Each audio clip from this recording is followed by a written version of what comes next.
Is it daughter? It's a son.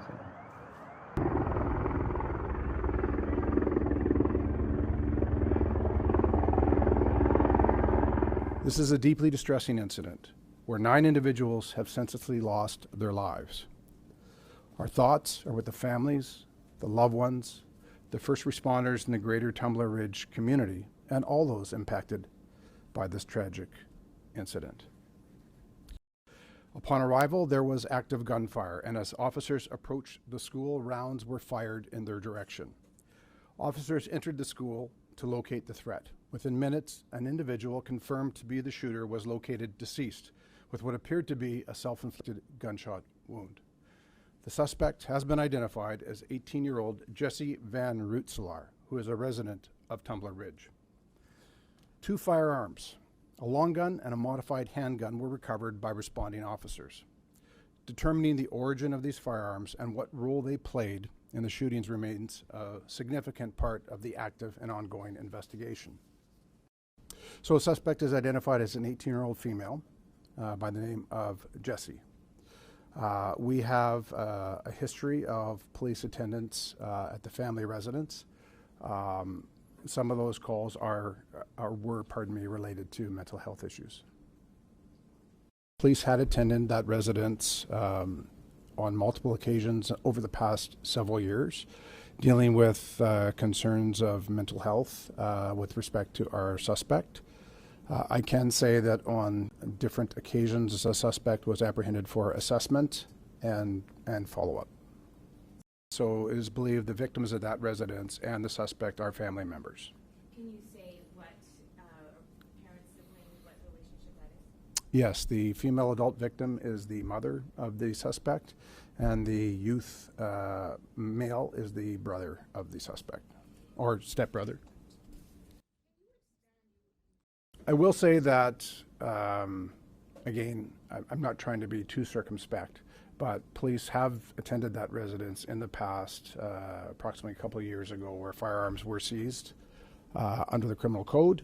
I can say that at a later point in time, the lawful owner of those firearms petitioned for those firearms to be returned, and they were. I will say this, we identified the suspect as they chose to be identified in public and in social media. I can say that Jesse was born as a biological male who approximately, the information that I have, approximately 6 years ago began to transition to female and identified as female both socially and publicly. Well, I knew them, I taught them soccer, we went to school, all these families know each other. She was just a beautiful soul. She's a light in our family. She loved art and anime. She wanted to go to school in Toronto, and we just loved her so much. She was thriving in high school.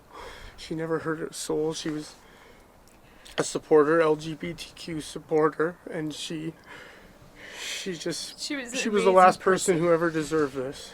This is devastating not only to our family, but to so many other families.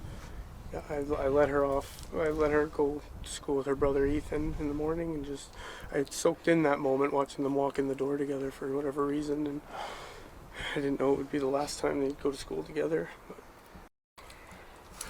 Ethan had called about 3:05 after he had text messaged saying I love you, and he called and said that he was in a utility room and that he was hiding and he didn't know where Kylie was.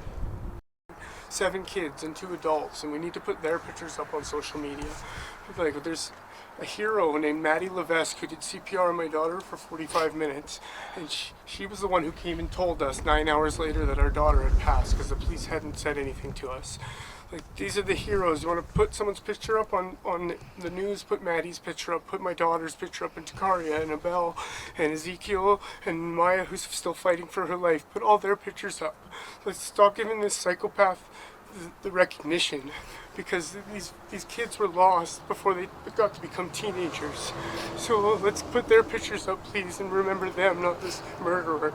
My profound gratitude to the first responders, the RCMP officers who entered immediately that school, not knowing what awaited them, to the paramedics and medical staff at the Tumbler Ridge Health Center, to the teachers and the school staff who acted with extraordinary courage to protect the children in their care.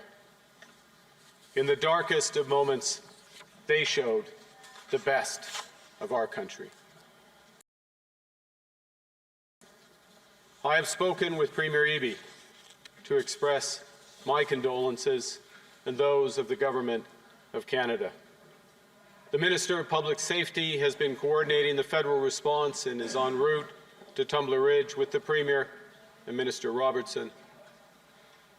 The MP, Bob Zimmer, is already there.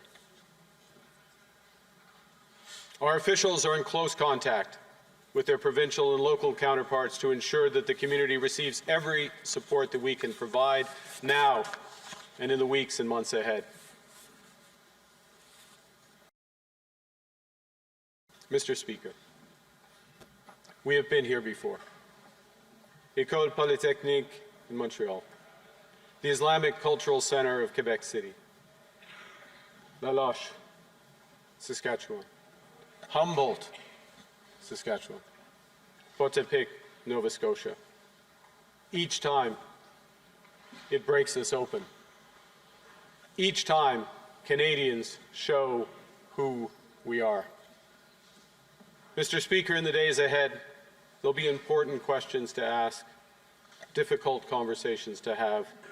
We owe that to the victims and their families. But now, it's time for grieving and remembrance. Now is for the people of Tumbler Ridge and the Peace River region, for a community that is enduring the unimaginable.